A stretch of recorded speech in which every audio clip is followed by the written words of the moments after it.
Hola, mi nombre es José Luis Cisneros Arellano y esta es la reflexión de la semana. La titulo La educación y la segunda oportunidad. Lo siguiente son algunas conjeturas motivadas por una reflexión filosófica previa, no muy extensa ni profunda, pero sí apoyada en una metodología filosófica. En algunas ocasiones será necesario exponer los pasos de dicho método. Hoy expongo las conclusiones del método dialéctico en su variante hegeliana. Por tanto, estas reflexiones no son concluyentes sino debatibles. Las expreso con los objetivos de motivar el diálogo y de expresar abiertamente mi postura. Dice así: la educación es un fenómeno social que se expresa como la puesta en práctica de una visión dominante sobre el mundo. Se puede presentar de forma institucionalizada, a nivel social o en lo privado. En ambas opciones, tanto en lo social como en lo privado, representa una perspectiva hegemónica, sin que esto se vea en clave peyorativa.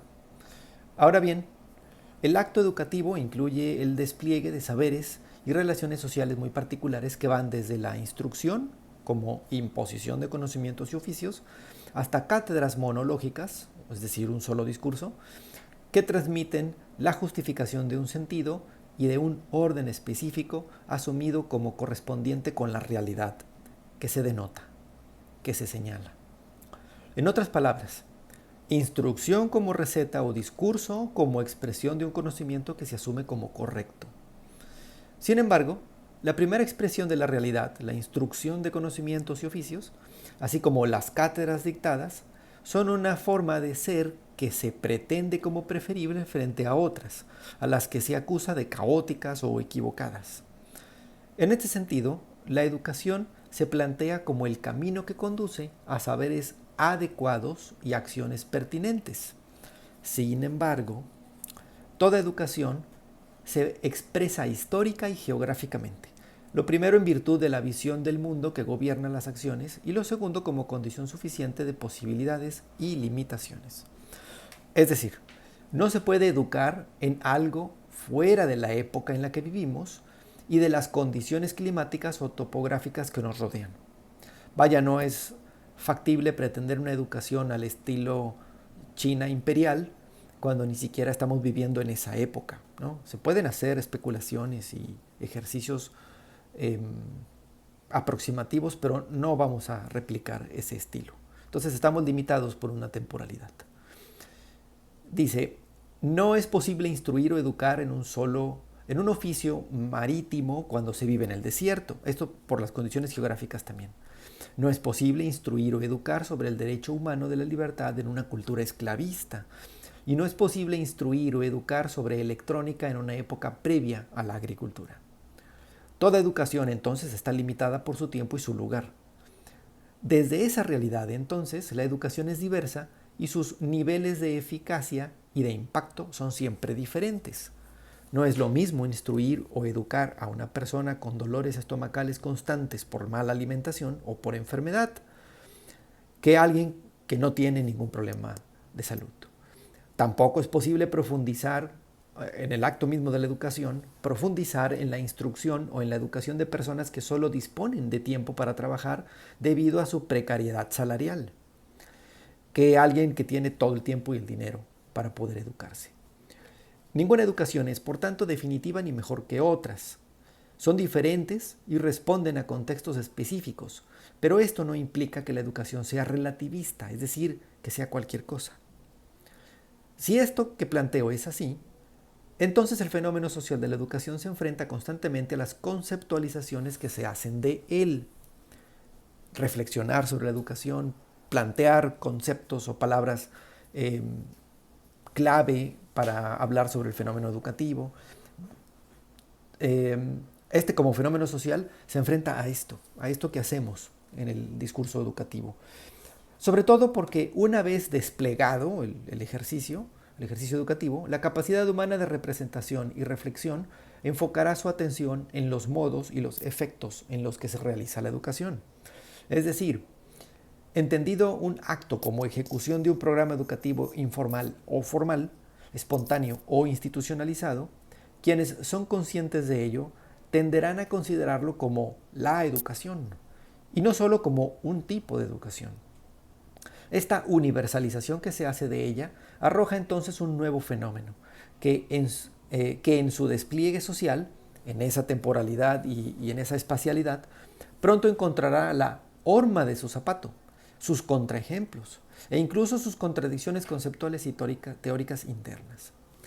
Viene a colación aquella queja del filósofo René Descartes cuando descubrió que su educación no había sido la educación, sino un tipo de educación limitada por su época y su lugar de crianza. Frente a semejante realidad, las personas son capaces de contrastar sus realidades, sus ideas y cambiar, reeducarse. Surge así entonces un nuevo tipo de fenómeno social educativo, uno que muestra un fondo antropológico interesante.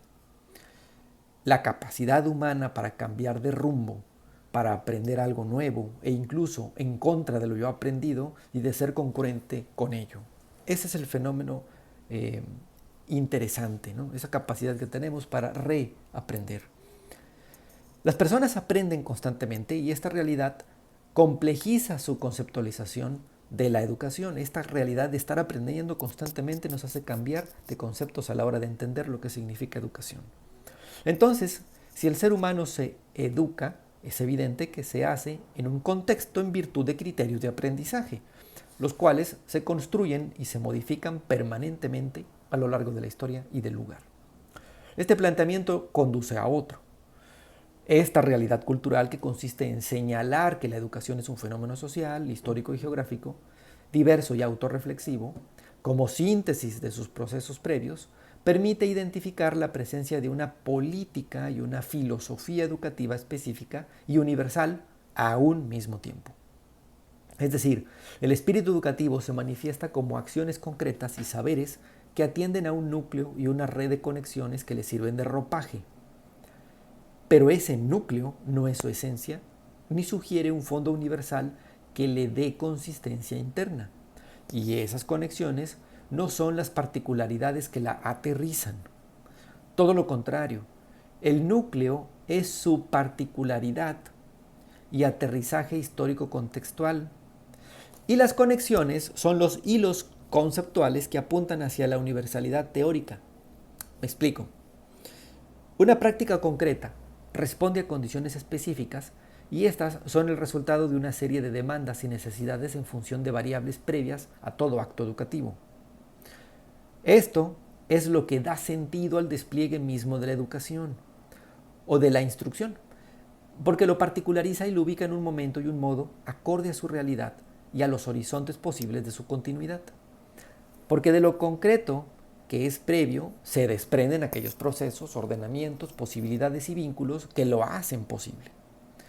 Por el otro lado, la red de conexiones son su aspecto universal porque éstas se extienden ontológicamente hacia otras realidades concretas con el objetivo de transmitir su estructura fundacional. Es decir, un caso concreto de educación o de instrucción buscará influir o colocarse como preferible frente a otros de su propio nivel óntico, su propio nivel de la realidad. En ese proceso, las conexiones toman forma de relaciones, es decir, de mensajes que reiteran la estructura de la cual han surgido y se proyectan hacia niveles ónticos superiores con el objetivo de justificar y desplegar su propio sentido hacia otras realidades diferentes, distintas. El núcleo es lo concreto y sus relaciones son su universalidad. Su núcleo es el acto individual y sus relaciones son su esencia no sustantivada. Es decir, esas relaciones no son nada concreto, sino la proyección de algo que sí es concreto.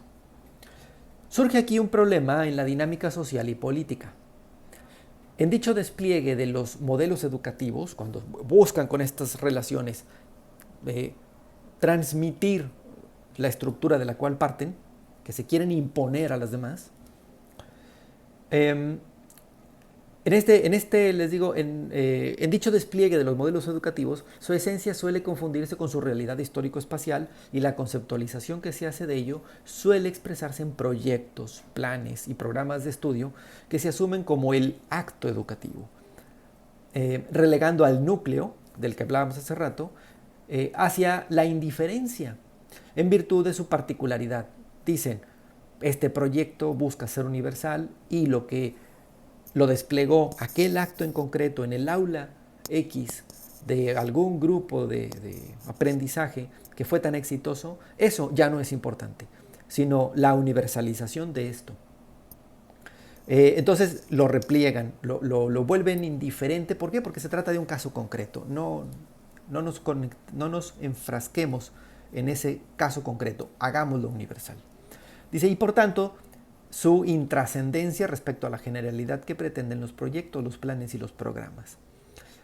Surge así el fenómeno educativo como política y como pedagogía, y por tanto como burocracias y administraciones que se privilegian frente al acto educativo concreto, siempre diverso, siempre único.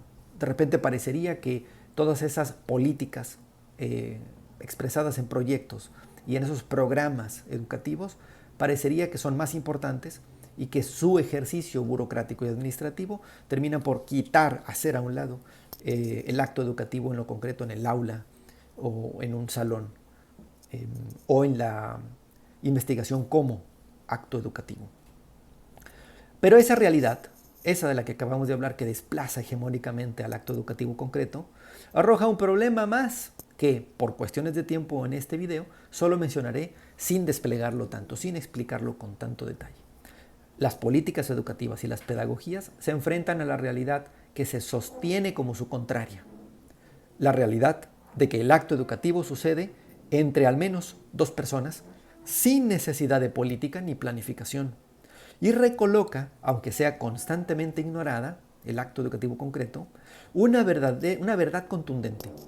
Todos podemos cambiar, todos podemos aprender, todos podemos educarnos permanentemente a pesar de la conceptualización que se haga del acto, a pesar de todas las teorías que hablemos, que hagamos sobre educación, a pesar de todas las políticas y proyectos educativos regionales o nacionales que se planteen, o incluso mundiales.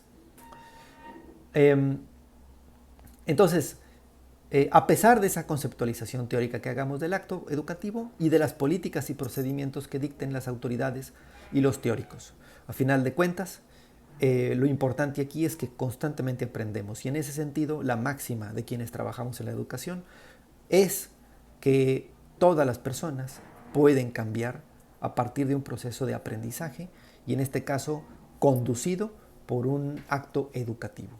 Recuerden que educación significa conducir, ayudar a conducir, no imponer nada.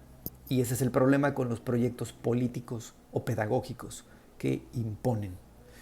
Sin embargo, la maestra o el maestro en el acto educativo conducen, ¿sí? No imponen. Gracias.